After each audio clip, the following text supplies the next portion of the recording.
Hello students, welcome to the class. हम discuss कर रहे थे क्लास 7 थर्ड चैप्टर फाइबर्स। हमने अब तक देखा कि जो हमें ऊन है वो किन किन एनिमल्स से मिलती है। हमने शिप की बात करी थी, गोट की बात करी थी। आज हम बात करते हैं कैमल्स की। तो कैमल से जो हमें ऊन मिलती है वो बहुत ही सॉफ्ट होती है, नरम होती है, वार्म यानी कि गर्म होती है, और उसका जो वेट होता है बहुत ही हल्का होता है।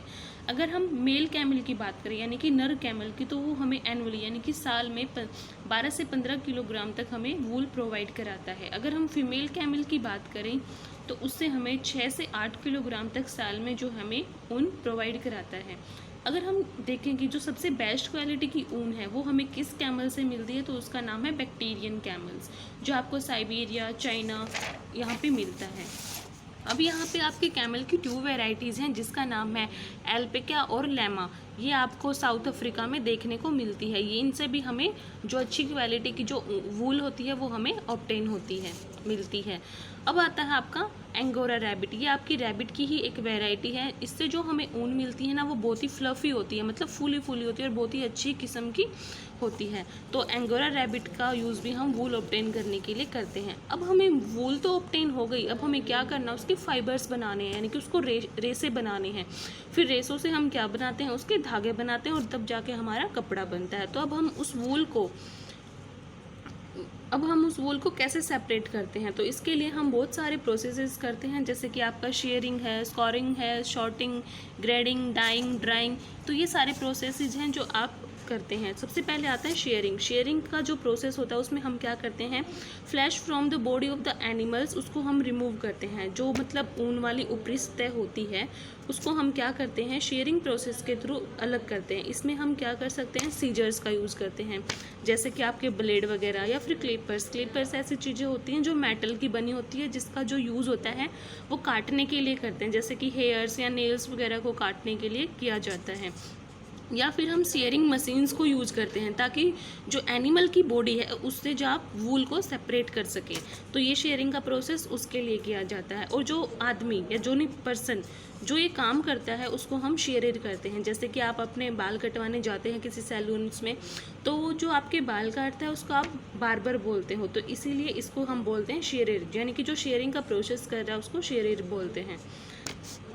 अब ये जो शेयरिंग का प्रोसेस जो होता है, इसमें एनिमल्स की बॉडी को कोई हार्म नहीं पहुंचता, क्योंकि हम इसमें सीजर्स वगैरह यूज़ कर रहे हैं। तो हो सकता है वो एनिमल्स को लग जाए, लेकिन ये जो काम है बहुत ही केयरफुली किया जाता है। और मोस्टली ये जो प्रोसेस होता है वो समर में करते हैं, यानी कि गर्मियों में करते हैं, क्योंकि आपको पता है किसी भी बॉडी की एनिमल्स पे हेयर्स क्यों होते हैं, क्योंकि वो उसको गर्म रखते हैं ठंड के मौसम में। लेकिन गर्मी में क्या होता है, गर्मी में तो उनको ठंड चाहिए होती है, तो इसीलिए मैक्सिमम जो ये प्रोसेस होता है गर्मियों में करते हैं, ताकि जो उसकी जो बॉडी है वो कूल रह सके। अब हमने उसकी शेयरिंग कर ली, उसके बाद हम उसकी स्कोरिंग करते हैं, मतलब उसको वॉश करना, उसमें जो भी इम्प्योरिटीज़ हैं, डस्ट पार्टिकल्स हैं या ग्रीसीज वगैरह हैं, उनको सेपरेट करना। तो इसके लिए हम क्या करते हैं, उसको साबुन के पानी से धोते हैं। तो ये तो बहुत पुराना मेथड था, आजकल हम मशीन्स का यूज़ करते हैं। फिर उसके बाद उसकी शॉर्टिंग की जाती है। शॉर्टिंग का मतलब होता है उसको अरेंज करना, उसकी टेक्सचर के बेस पे। टेक्सचर होता है अपीयरेंस, यानी कि जो वूल है वो कैसी आपको दिखाई दे रही है। अलग अलग तरह की जो वूल होती है उसको हम अलग अलग जगह पे रख देते हैं, उसके अपीयरेंस के बेस पे, उसके दिखावे के बेस पे। फिर जैसे कि अब करते हैं हम ग्राइंडिंग। ग्राइंडिंग का भी मतलब यही होता है कि उसको अरेंज करना, लेकिन शॉर्टिंग में तो हम सिर्फ क्या कर रहे थे, उसकी टेक्सचर के बेस पे, यानी कि उसकी अपीयरेंस के बेस पे अलग कर रहे थे। लेकिन ग्राइंडिंग में हम क्या करते हैं, उसकी लेंथ के बेस पे, उसके कलर कैसा है, उसका अपीयरेंस कैसा है, तो इस बेस पे हम उसको अलग करते हैं। जो लंबी है उनको एक साइड, जो छोटी है उनको एक साइड, कलरफुल वाली को एक साइड, और जो कलरफुल नहीं है उनको एक साइड रखते हैं। फिर हम क्या करते हैं, उसकी डाइंग करते हैं, जैसे कि आप यहाँ देख सकते हो, डायग्राम में भी आपको दिखा रखा है। फिर डाइंग करने हैं। डाइंग का मतलब होता है उसको कलर प्रोवाइड करना। जो मैक्सिमम आप देखते हो जो वूल होती है वो वाइट कलर की होती है, चाहे किसी भी एनिमल से ऑब्टेन होती है वो आपको वाइट कलर की ही होती है, या फिर ब्राउन या ब्लैक होती है। तो अब उसको क्या करते हैं, हम कलर प्रोवाइड कराते हैं। तो कलर के लिए हम उसको वेरियस कलर्स देते हैं, ये आप देख सकते हो यहाँ पे उसको कलर प्रोवाइड कराने का काम किया जाता है। फिर हम उसको ड्राई करते हैं। ड्राई कराने के लिए हम क्या करते हैं, रोलर्स पे उसको सुखाते हैं। देखो ये आप जैसे पाइप देख रहे हो, इन पाइप को उसको स्क्वीज कर करके, यानी कि खींच खींच के उनको जो आपकी वूल है जो डाइंग कर चुकी है, जिसको आपने कलर प्रोवाइड करा दिया है, उसको रोलर्स पे खींच खींच कर यहाँ पे सुखाया जाता है। और ये जो आपका काम होता है ये मिल्स में किया जाता है या आप फैक्ट्रीज़ वगैरह में बोल सकते हो।